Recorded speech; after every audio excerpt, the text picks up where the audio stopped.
Bismillahirrahmanirrahim.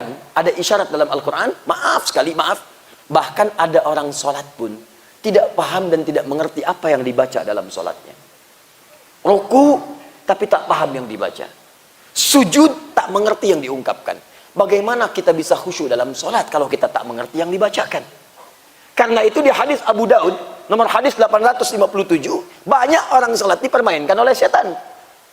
Ya kata Nabi, jika anda sudah mulai bertakbir, fa idza kabbara, hadisnya idza udzina fatara syaitanu alaihi dharatun, sejak azan mulai dikumandangkan, maka setan akan berlari meninggalkan anak Adam sambil terbirit-birit. Makanya tak usah heran, jangan heran kalau ada anda sedang berjalan dengan satu orang, bahkan orang itu pun bukan muslim, azan berkumandang, Allahu Akbar, dia akan berkata kepada anda yang muslim, sudah azan,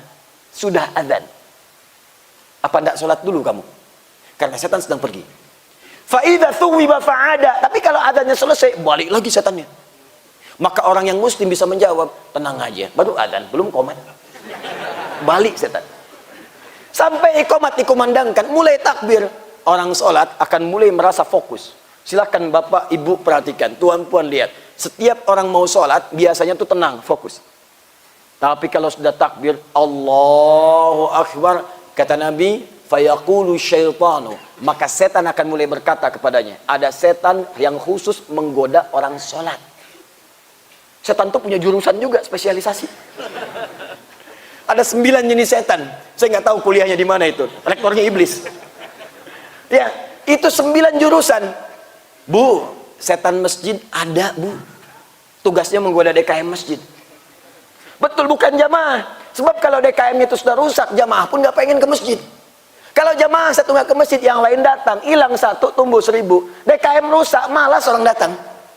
Kenapa saya mesti ke masjid? DKM-nya aja rusak. Di rumah ada setan.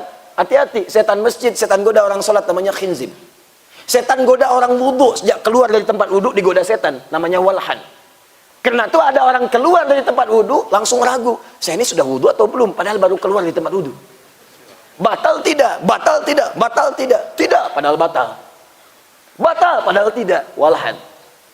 Ada setan khusus menggoda rumah, namanya dasim. Setan rumah.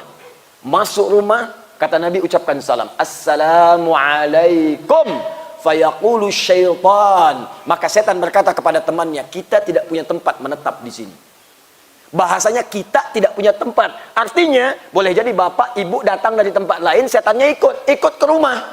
Begitu diucapkan salam, setannya berkata kepada yang baru ikut tuh, kita nggak punya tempat di sini, nggak usah ke sini.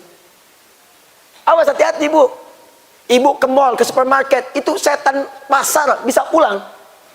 Setan pasar ada Pak. Itu yang sering bikin ibu kadang-kadang terngiang-ngiang sampai di rumah akan tas yang belum sempat terbeli itu.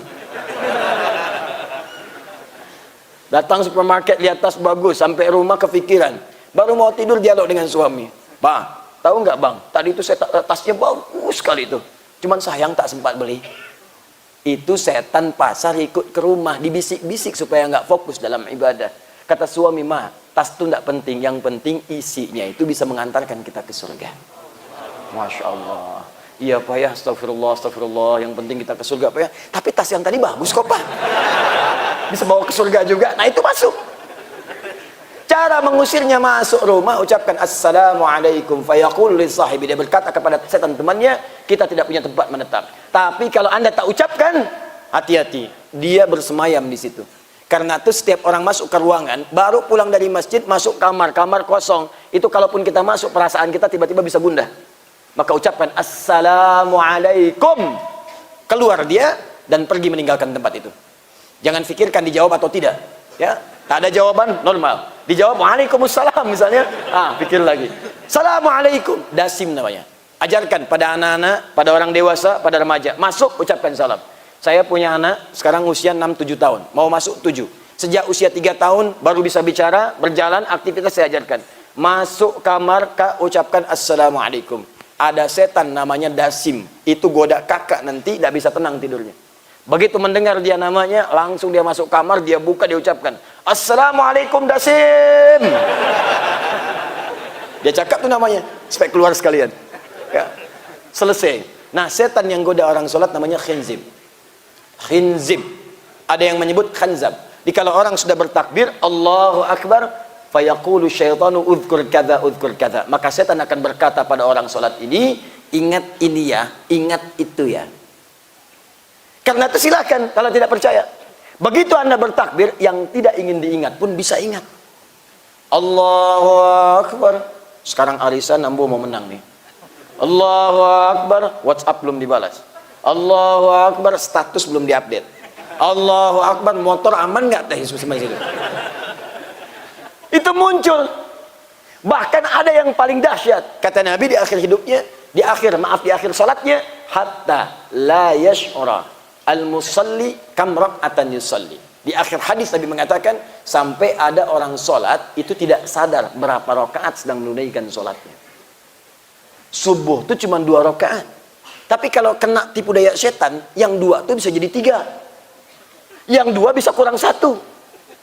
Nah, apa penyebabnya orang bisa lalai dalam sholatnya? Salah satu penyebabnya adalah, mohon maaf, karena pikirannya dikendalikan oleh setan, karena tak mampu memahami apa yang ia kerjakan dalam sholatnya. Di normalnya begini, ketika Anda bertakbir Allahu Akbar, pikiran kita langsung menerjemahkan Allah Maha Besar. Hati kita langsung meresapi, ya Allah, aku berikrar Engkau yang Maha Besar. Aku mohon ampun ya Allah, kalau selama ini aku sering merasa besar, merasa hebat dibanding orang lain, merasa unggul dibanding tetangga, merasa yang lebih mulia dibanding pasangan hidup. Takbir Allahu Akbar, menundukkan jiwanya bermohon ampunan kepada Allah. Karena itulah setelah itu dia mengatakan, Allahumma ba'id baini wa baina khatayaya kama ba'adta bainal masyriqi wal maghrib. Ya Allah, kalau memang tadi ya Allah, sebelum saya sholat, saya banyak membawa kesalahan, saya akui saya banyak salah, saya tobat ya Allah, mohon jauhkan antara aku dengan kesalahan yang telah aku perbuat sebelum sholat ini, seperti Engkau jauhkan antara timur dengan barat yang tidak pernah bertemu. Itulah yang dikerjakan sahabat Abu Bakar As-Siddiq. Begitu beliau takbir, itu tangannya langsung bergetar, air matanya keluar. Ketika ditanya, limadha hakadha, kenapa Anda seperti itu? Kata beliau, saya takut lisan saya mengucapkan Allahu Akbar, tapi dalam hidup saya senantiasa merasa akbar dibandingkan orang lain. Lebih hebat ibadahnya dibanding orang, lebih dahsyat kedudukannya dibanding orang lain. Itulah diantara penyebab saat ini kenapa orang sholat sulit khusyuk, karena tidak paham apa yang diungkapkan dan dibacakan dalam sholatnya.